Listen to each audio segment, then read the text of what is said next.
아멘. 자, 오늘은 잠언 5장 15절로 23절의 말씀인데요. 이 말씀은요, 주님이 나에게 주신 것을 촉하게 여기고 그 안에서 감사와 기쁨을 찾는 자가 복이 있음이 증거되는 말씀입니다. 특별히 이 문제를 아내와 남편이라고 하는 관계를 가지고 솔로몬이 우리에게 말씀 권면을 준 건데요. 우리 15절 말씀을 한번 읽어봐요. 시작. 너는 내 우물에서 물을 마시며 내 샘에서 흐르는 물을 마시라. 어찌하여 네 샘물을 집 밖으로 넘치게 하며 네 도랑물을 거리로 흘러가게 하겠느냐. 여기서 이 우물과 그리고 샘이라고 나오는데, 흐르는 물, 샘, 우물, 이런 표현이 나오는데, 이 우물, 샘, 이게 아내를 의미한다는 거예요. 그래서요, 이런 말씀이 나오는 거예요. 18절 말씀 보세요. 시작.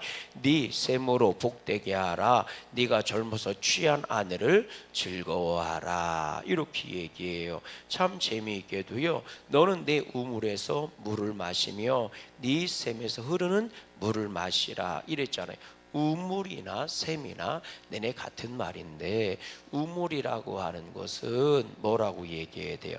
어떤 모양을 얘기하는 거죠. 아무 것이나 다 우물이라고 얘기하지 않거든요. 샘을 이용하기 편하게 만들어 놓은 것을 우물이라고 얘기하는 거거든요. 그래서 우물은 인공적인 힘이 가미된 거고, 샘은 훨씬 더 자연적인 의미인데, 본질을 얘기하면 샘이지요. 끊임없이 물이 나와서 흘러가는 거예요. 그거를 잘 뭐 할 수 있도록 이거를 잘 취할 수 있도록 만들어 놓은 거, 그걸 우물이다 이렇게 얘기하거든요. 다시 말하면 생명의 샘물이 있는 곳이에요. 생명의 샘물, 샘이든 우물이든 그냥 고여있는 물이 아니거든요. 끊임없이 안에서부터 생수가 흘러 넘치는 거거든요. 그리고 또 그 물이 계속 흘러가는 거거든요. 흐르는 물이라고 그러잖아요. 흐르는 것은 살아있는 물이거든요. 그래서 아내를 빗대어서 우물, 샘 이렇게 얘기하는데, 너의 생명이, 너의 기쁨이 누구에게 있다는 거? 네 아내에게 있다는 거예요. 그러니까 엄한 데 돌아다니지 말고 네 행복과 네 감사를 어디서 찾으라는 거예요? 네 아내에게서 찾으라는 겁니다. 좀 더 확대하면 네 가정에서 행복과 기쁨과 감사를 찾아야 하고, 조금 더 확대해서 얘기하면 하나님이 너에게 허락하신 것들을 통해서 하나님이 주시는 기쁨과 복을 누리라는 거예요. 그러니 하나님이 나에게 그 복과 은혜를 주실 때 무엇을 통해 주시느냐? 나에게 주신 것을 통해 주신다는 거죠. 그래서 이 샘이나 우물은 아내이기도 하고 자식이기도 하고 가정이기도 하고 우리에게 허락하신 교회이기도 한 거예요. 아멘. 어리석은 사람은요, 내 기쁨과 감사와 복을요 엉뚱한 데 가서 찾아 돌아다니는 거예요. 그렇게 할 일 없이 돌아다니다가 결국 찾지를 못하는 거지요. 뜬구름 잡듯이, 무지개 잡듯이, 파랑새 잡듯이. 여러분, 파랑새가 뭐예요? 소망이고 희망을 상징하겠지만 영원한 기쁨을 의미하는 거거든요. 유토피아. 인생들은 다 이런 걸 찾아 헤매는 거예요. 근데 엉뚱한 데를 찾아 돌아다닌다는 거죠. 여러분, 무지개를 아무리 쫓아가 봐요, 무지개 잡을 수 있나? 저 어릴 때 무지개 찾아서 참 많이 다녀봤거든요. 그런데 목사님 진짜예요? 진짜지. 옛날에 어릴 때 무지개가 얼마나 신기해요. 그러니까 무지개가 여기서 이렇게 보면요, 내가 항상 뛰어다니던 저 산말랭이에 무지개가 있단 말이에요. 그러면 그 무지개 거기 가면 만날 줄 알아서 가보면 무지개 없어요. 틀림없이 우리 집에서 볼 때는 저 들판 끄트머리에서 무지개 폈거든요. 그러면 열심히 가보면 무지개 없어요. 엉뚱한 데 무지개 있습니다. 파랑새도 똑같아요. 파랑새 아무리 찾아 돌아다녀 봐야 있지를 않아요. 여러분, 그런 곳에 무지개가 없어요. 진실한 무지개는 하나님이 구름 사이에 두신 줄로 믿어요. 그러니 무지개를 만드는 분이 누구세요? 하나님이신 줄로 믿어요. 그러니까 복을 따라가면 안 되고 하나님을 찾아가야 되는 거예요. 아멘이십니까? 여러분, 인생의 생사와 복이 누구를 통해 나와요? 하나님을 통해 나오잖아요. 그런데 어리석은 자는 복을 따라가는 거예요. 여러분, 돈을 따라가니까 인생이 무너지는 거예요. 그 모든 것을 주장하시는 누구를 찾아가야 돼요? 하나님을 찾아가야 합니다. 여러분, 가정의 행복도 마찬가지고 인생 행복도 마찬가지예요. 엉뚱한 걸 부러워하고 엉뚱한 걸 찾아간단 말이에요. 왜 여자들이 흔히 하는 말이 있죠. 아우, 임자는 좋겠어. 왜? 그런 남자는 살아서 참 좋겠다. 당신 남편 참 좋잖아. 아우, 당신 얼마나 행복해. 그럼 그 여자가 그러잖아요. 네가 살아봐, 진짜 좋은지. 허물이 없는 인생이 어디 있으며 여러분, 모든 것을 완벽하게 가지고 있는 남자와 여자가 세상에 어디 있어요? 그 제가 말씀드리잖아요. 네가 정말 뭐예요? 저기 누구처럼 이쁜 여자 얻고 싶으면 너도 그런 놈이 돼야 되는 거예요. 자기는 그런 놈이 되지 않고 엉뚱한 것만 그런 거죠. 이런 거예요. 네가 정말 차인표하고 결혼하고 싶으면 네가 시네라가 돼야지. 간단한 거잖아요. 그런데 자기 어물은 보지 못하고 그리고 엉뚱한 것만 찾아 돌아다니지요. 외국 여자들이 그런 데잖아요. 한류 열풍이 부니까 한국 드라마에 나오는 남자들, 한국 남자들이 다 그런 줄 알고 환상을 갖고 한국 남자하고 결혼했는데 못 대처먹었다는 거지. 지네 나라 남자보다 더하다는 거지. 드라마에서 보세요. 한국 남자는 요리도 잘하지, 싸움도 잘하지, 잘생겼지, 따뜻하지, 잘해주지, 거기다 돈까지 많어. 세상에 그런 남자가 어디 있어요? 돈 있으면 돈값 하는 거고, 인물 있으면 인물값 하는 거고, 쌈 잘하면 기운값 하는 거예요. 세상에 다 완벽한 것이 어디 있습니까? 그럼 그게 천국이게. 여러분, 오늘 솔로몬은 얘기하는 거예요. 이 아내를 빗대서 얘기하는 건데, 네 아내에게서 기쁨을 찾고 네 아내를 소중히 여기고 네 아내를 기쁘게 해주라는 거예요. 1차적인 의미는 그렇습니다. 또 읽어보세요. 뭐라고 돼 있나? 18절 말씀 읽어보세요. 18절 말씀 같이 읽어봐요. 시작. 네 셈으로 복되게 하라. 네가 젊어서 취한 아내를 즐거워하라. 19절. 그는 사랑스러운 안사슴 같고 아름다운 암노루 같으니 너는 그 예쁨을 항상 족하게 여기며 그의 사랑을 항상 연모하라. 그랬더니 아내들이 참 좋아하죠. 이성적구를 가지고 거 봐라, 남자들 말이야, 정신 똑바로 차려. 내가 얼마나 소중한 줄 알아? 솔로몬도 그러잖아. 성경에서 나오잖아. 네 암사슴을 기뻐 여기고 네 암노루한테 정성을 다하라잖아요. 근데 그냥 암노루도 아니고 그냥 암사슴도 아니요. 다시 정확하게 읽어봐. 19절 말씀 읽어봐요. 시작. 그는 사랑스러운 암사슴 같고 아름다운 암노루 같으니 그랬잖아요. 사랑스럽고 아름다운 암사슴 암노루 같다고요. 그럼 여자들도 스스로 생각해 보세요. 내가 사랑스러워 보이는지 아름다워 보이는지. 이거는 단순히 남편과 아내에 대한 극한된 얘기가 아니란 말이에요. 단순히 남편과 관련된 얘기도 아니고 아내에게 주의하는 얘기도 아니란 말이에요. 여러분 잘 보세요. 내가 그러면 내 남편이 나를 사랑하게 하고 나를 통해 기쁨을 얻게 하려면 나를 샘물처럼 여기고 우물처럼 여기면, 여러분 그렇잖아요. 샘물이나 우물은 물을 보내도 끊임없이 샘물이 나오잖아요. 내 남편으로 하여금 나를 그렇게 여기게 하려면 내가 사랑스러운 암노루가 되고 아름다운 암사슴이 돼야지. 사랑스럽고 아름다운 존재가 되느냐, 그런 말이에요.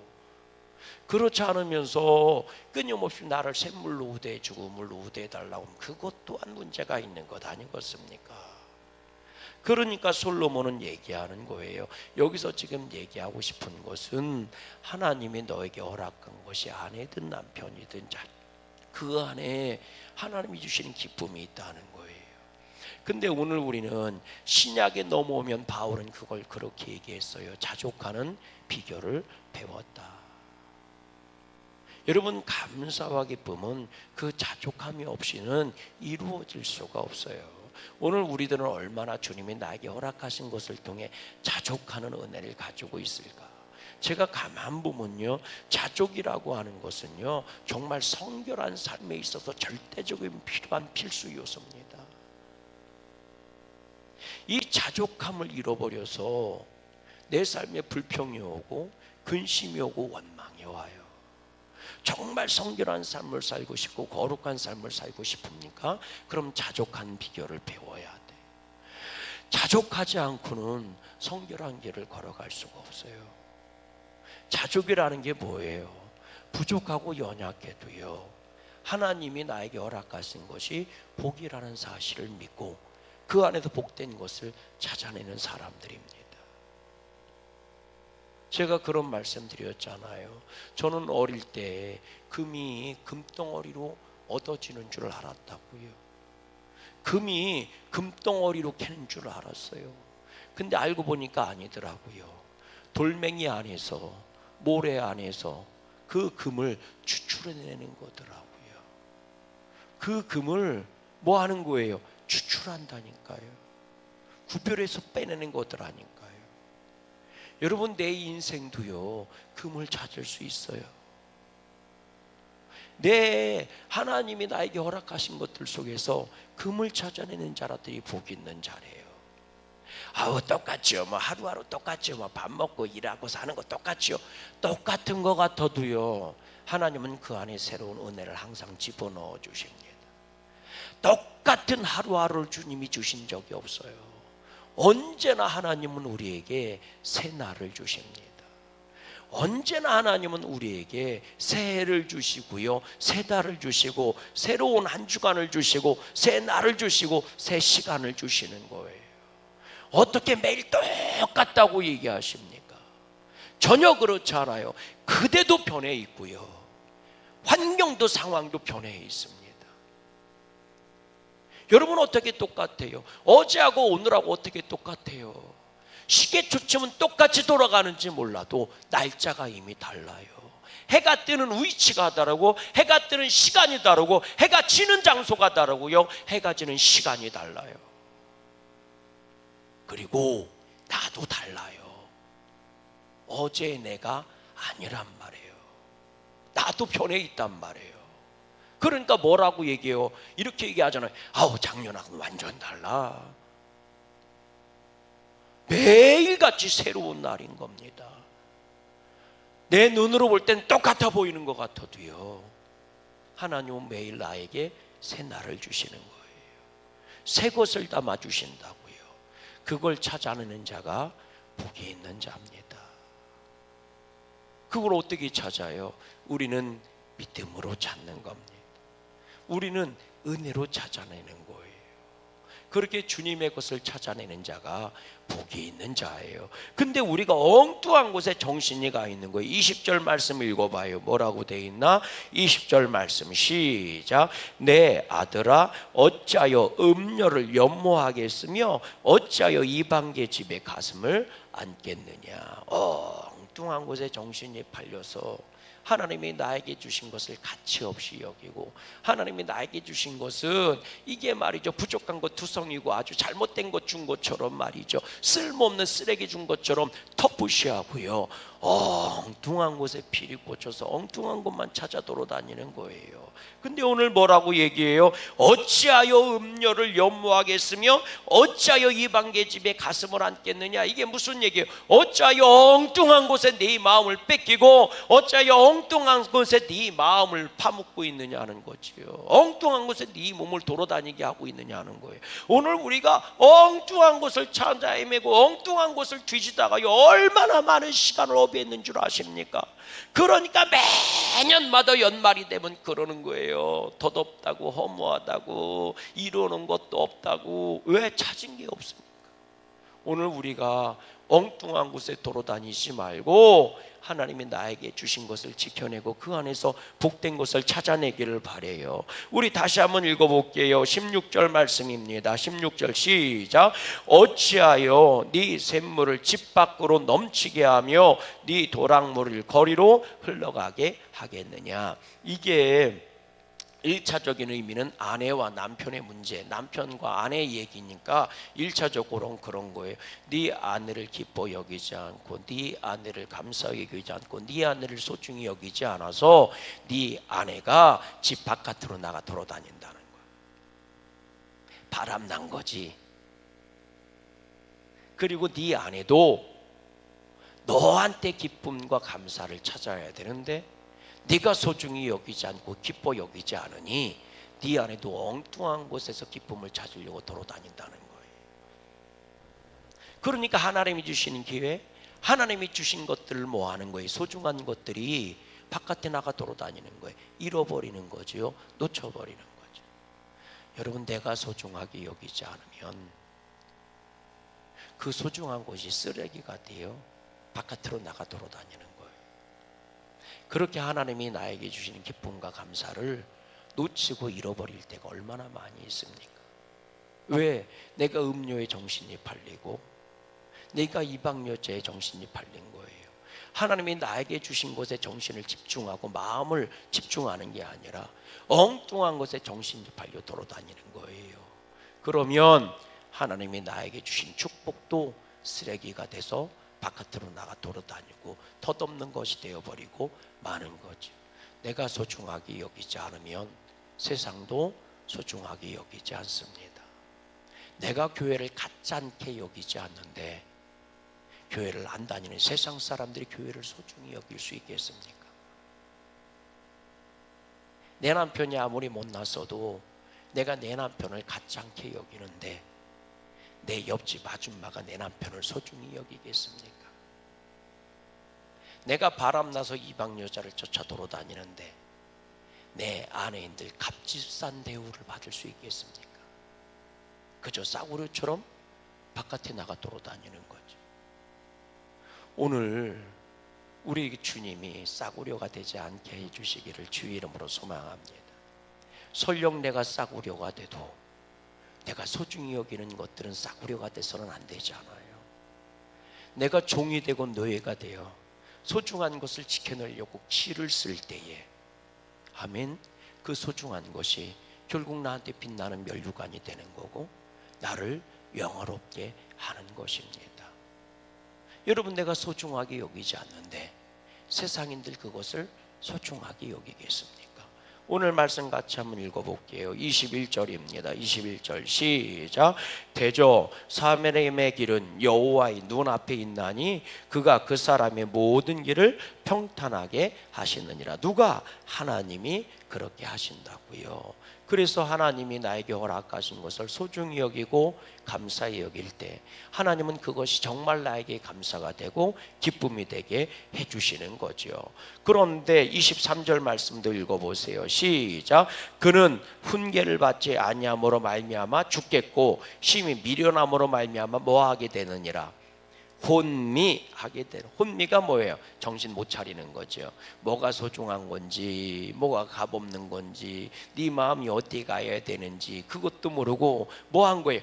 혼미. 뭐가 뭔지를 모르는 거예요. 정신이 제대로 박히지를 않은 거예요. 정신이 제대로 차려져 있지를 않는 거죠. 이게 혼미한 거예요. 혼미함은 계속 더 깊은 혼미함 속으로 들어갑니다. 어둠을 가까이 하면 더 깊은 어둠 속으로 들어가는 거예요. 우리는 혼미한 믿음 생활, 혼미한 지혜를 갖지 말고 분명한 믿음을 가져서 하나님이 나에게 허락하신 것을 소중하게 지켜내고 그 안에서 감사하며 기뻐하고 복을 누리는 양구감리교회 성도님들 모두가 되시기를 주님의 이름으로 소망합니다. 하늘에